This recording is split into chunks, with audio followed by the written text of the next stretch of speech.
Olá, gente. Meu nome é Heraldo Bellarmino, eu sou professor de Biologia do Colégio EGE.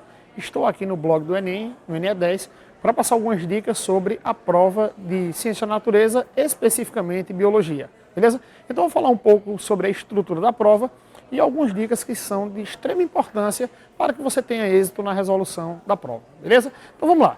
Vamos começar da seguinte forma. Se a gente pensar na prova de Biologia e em sua estrutura, a prova de Biologia ela tem os conteúdos divididos basicamente da seguinte forma. A gente vai encontrar, a princípio, eu vou seguir uma ordem, tá? Como é dividido no Enem, a gente vê o conteúdo dividido em Bioquímica, Citologia, Histologia e Biotecnologia, que são assuntos bem relacionados, né? Bioquímica você vai ter que dominar alguns conceitos relacionados a biomoléculas, a água, por exemplo. A água, ela sempre tem alguma questão relacionada, que pode ser com relação ao ciclo hidrológico, que pode ser a doenças veiculadas à água. Isso aí já pegaria um pouquinho aí de sociobiologia, que é um dos temas que a gente vai fazer abordagem. Então nós temos aí para bioquímica, água como ponto importante, alguns íons, tá? Na parte de compostos inorgânicos, por exemplo, dentro de bioquímica, nós temos aí um ponto de extrema importância, que são as vitaminas.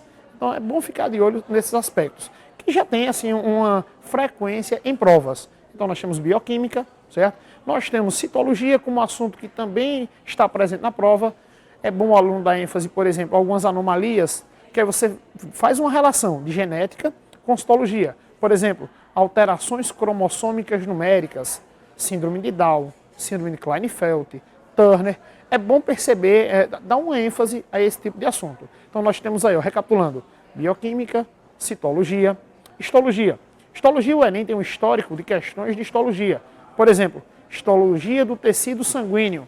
Então, aqueles conceitos como, por exemplo, hemácias, atividade das hemácias, tá? Qual o papel biológico, a relação ainda com a bioquímica, o ferro como constituinte da hemoglobina. Então são pontos importantes e é interessante que o aluno dê ênfase também à característica funcional das outras células do tecido sanguíneo, que é um assunto de bastante relevância na prova. Então vamos dando uma recapitulada. Então a gente tem aí para esse primeiro eixo, bioquímica, citologia, histologia, e aí um ponto de bastante, que é bom o aluno dar uma atenção diferenciada, que é biotecnologia, certo? Biotecnologia de olho em conceitos como, por exemplo, OGM, organismos geneticamente modificados, que sempre está frequente na prova, tá?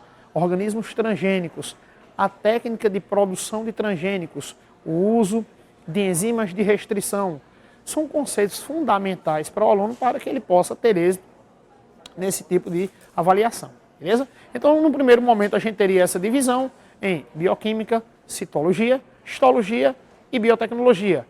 Alguns outros assuntos também que o aluno não pode deixar de lado. Fisiologia.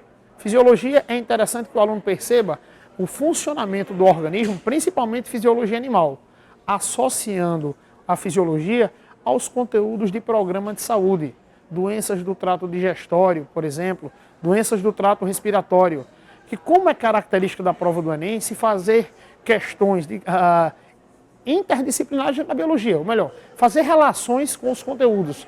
Então, fica de olho na fisiologia, com ênfase na fisiologia humana e analise também as doenças relacionadas aos sistemas de uma maneira geral, né? Não apenas o trato digestório, como eu citei anteriormente.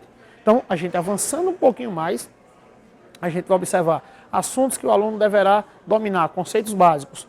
Evolução. Evolução faz aquela diferenciaçãozinha entre lamarquismo, darwinismo e teoria sintética da evolução. O lamarquismo com a lei do uso-desuso e a lei da transmissão dos caracteres adquiridos. O darwinismo, o ponto-chave da teoria darwinista é a seleção natural. Claro, ele vai ter que dar uma olhada nos conceitos básicos, mas assim, seleção natural é o grande ponto da teoria darwinista, né? E a teoria sintética da evolução é aquela teoria que vai juntar os conceitos de genética molecular para explicar aquilo que não foi possível explicar pelo darwinismo. Lembrando que na época de Darwin havia uma limitação no campo científico, não se tinha conhecimento da genética molecular. Então ele não conseguia explicar como ocorre a evolução, beleza? Então a gente observa aí de uma maneira bem objetiva, bem rápida, lamarquismo, darwinismo e teoria sintética da evolução como assuntos relacionados. não deixe de olhar, não deixe de maneira nenhuma de olhar ecologia, certo? Relações ecológicas é um assunto de extrema importância, assim como a sociobiologia, que eu frisei anteriormente, as doenças relacionadas aos sistemas. Tenho certeza que se você focar nesses aspectos, você fará uma excelente prova. Lembre, administre bem o tempo e seja objetivo na resolução das questões, ok? Boa prova a todos!